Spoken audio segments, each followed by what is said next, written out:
Here we are again with another basement update, July 20th, 2017.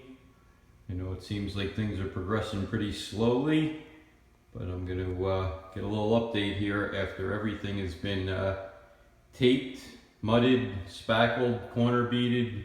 It's all ready for paint. So I'll do a little walkthrough here. As we've seen a lot of this already, I started putting doors in. So I got this small 24-inch door here that goes to my electrical panel and other utilities.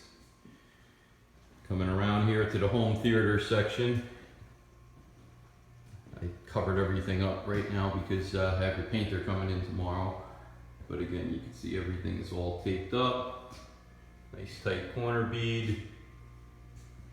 All the way to the corners, sanded. All ready to be primed and painted.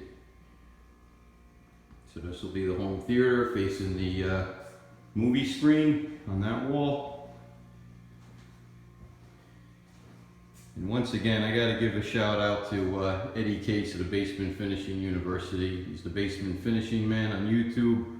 I've watched all of his videos. I bought his series. I've gotten a lot of tips from him, from the framing to the electrical to the hanging of the sheetrock. There's a couple more doors that I put in. But anyway, big thanks to Eddie.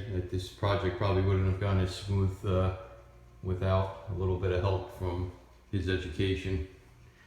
So this door here is underneath the steps. I'll open it up. And I actually did start priming this on my own, but then I decided to hire somebody for that.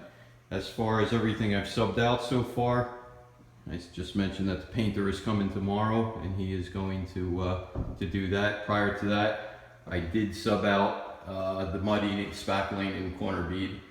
I hung all the drywall as you saw in my previous video, but then I decided to leave it to the pros to do it right.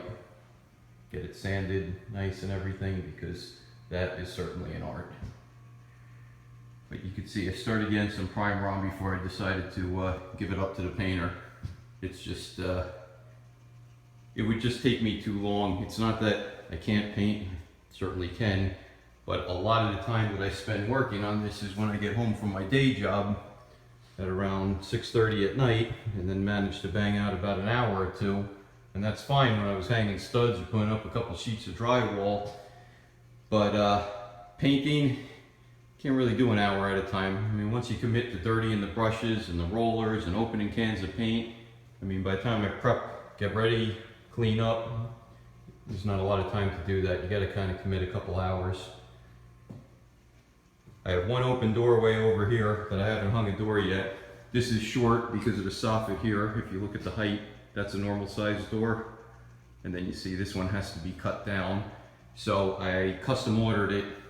It'll come pre-hung, and then I'll hang it. And the reason I chose not to cut one down myself was because if you could see the height difference, I got to take a good 7 inches off.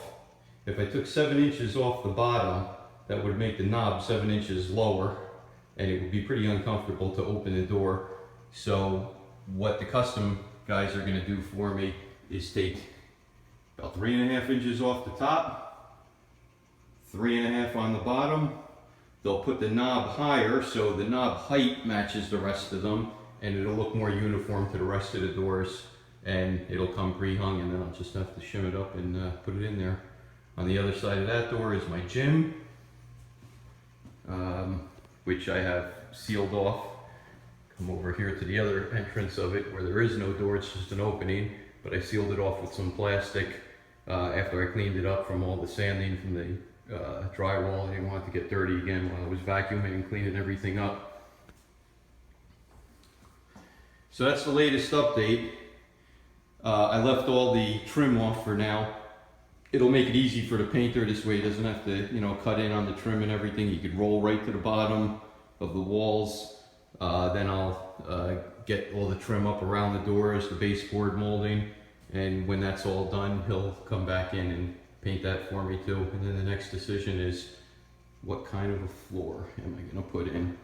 I think I'm probably going to go with vinyl plank It's 100% waterproof. We have a couple samples upstairs, and it looks really nice. That the vinyl plank that they're making now is pretty good. The other choices were engineered hardwood or laminate plank. Pretty similar installation, but I'm really impressed with the look of some of these vinyl planks that they have out there. Okay, I think that's about it. Hopefully I have another update, with some color on the wall. It's not going to be too bright of a color. The ceiling will be ceiling white, and the walls are going to be a bright. Actually, I think I have the samples hanging up over here. So it's actually going to be close to the color of the drywall. But the darker one is going to be the home theater, and the lighter one is going to be everything else.